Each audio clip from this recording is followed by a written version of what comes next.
सभी भक्तों को श्री शिवाय नमस्तुभ्यं हर हर महादेव।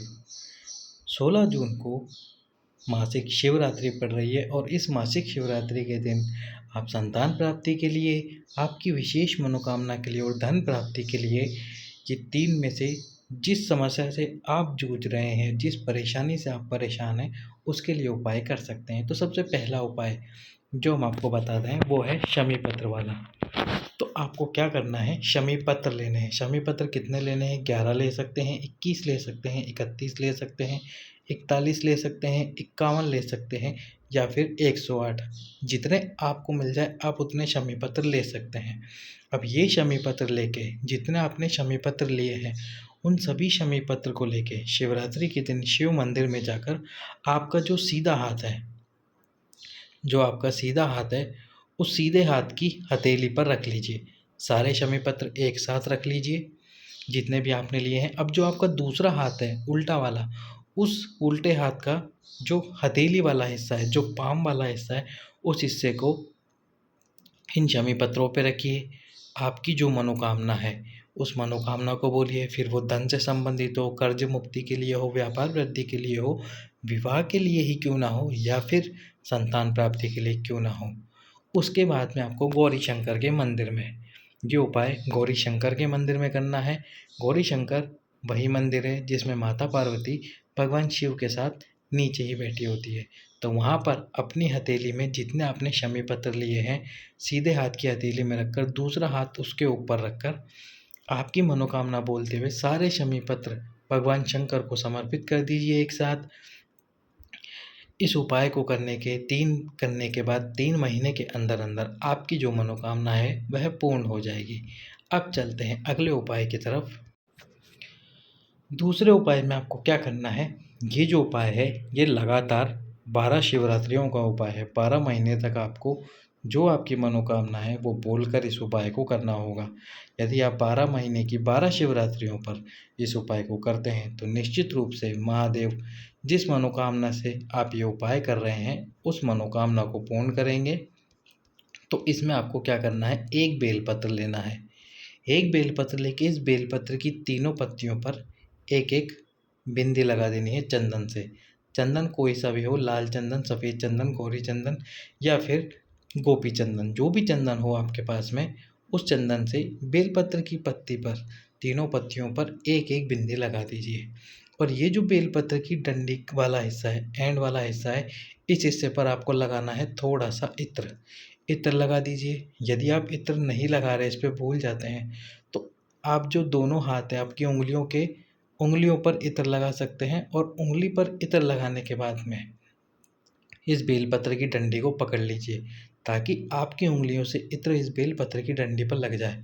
अब जो आप बेलपत्र समर्पित करेंगे वो बेलपत्र पत्ती से पकड़कर नहीं, इस डंडी से पकड़कर ही आपका जो अंगूठा है और उसके पास वाली उंगली है, जैसे ये आपका हाथ है और हाथ के पास जो अंगूठा है और उसके जो पास वाली वो उंगली है, इन दोनों से पकड़कर, इन दोनों से इस डंडी को पकड़ना है आपको और फिर बेलपत्र समर्पित करना है प्रदोष काल में शिवरात्रि के दिन भगवान शंकर के शिवलिंग पर।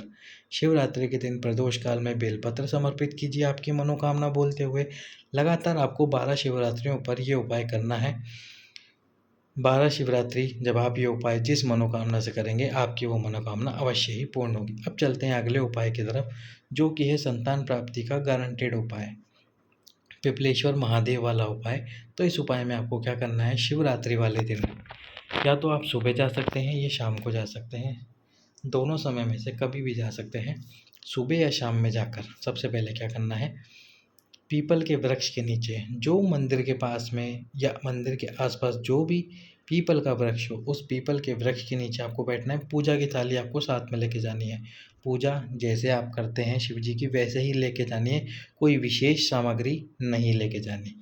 अब क्या करना है आपको, पीपल के वृक्ष के नीचे बैठकर सबसे पहले जो पीपल का जो वृक्ष है उसके नीचे जो भी कंकड़ पड़ा हो, छोटा पत्थर हो, कोई सा भी कंकड़ पड़ा हो, उस कंकड़ को उठा लीजिए। उठाना केवल पीपल के वृक्ष के नीचे वाला है और उस कंकड़ को उठाकर उसको पिपलेश्वर महादेव मानकर उसको आपको हाथ में रखकर पिपलेश्वर महादेव का स्मरण करना है। कि हे महादेव, इसी कंकड़ को मैं पिपलेश्वर महादेव मान रहा हूँ और इसी को मैं पिपलेश्वर महादेव मानूँगा। उसके बाद उस कंकड़ को धोकर उसको पीपल के वृक्ष के नीचे ही रख दीजिए। अब उस कंकड़ के सम्मुख में बैठना है, साथ में आपको एक पीपल का पत्ता भी लेना है। पीपल का पत्ता आप पहले से तोड़ कर भी रख सकते हैं, पर पीपल का पत्ता सही होना चाहिए, सूखा हुआ पत्ता ना हो, बस इस बात का ध्यान रखना। अब ये जो कंकड़ आपने पिपलेश्वर महादेव के नाम से माना है, इसको नाम दिया है, इस पर आप पूजन अर्चना कीजिए। जैसे आप शिवलिंग की पूजा करते हैं, वैसे ही पूजन अर्चना कीजिए। उसी प्रकार पूजन अर्चना कीजिए। दूध, दही जो भी आपके पास में सामग्री है, उस सामग्री से पूजन अर्चना कीजिए, चंदन लगाइए।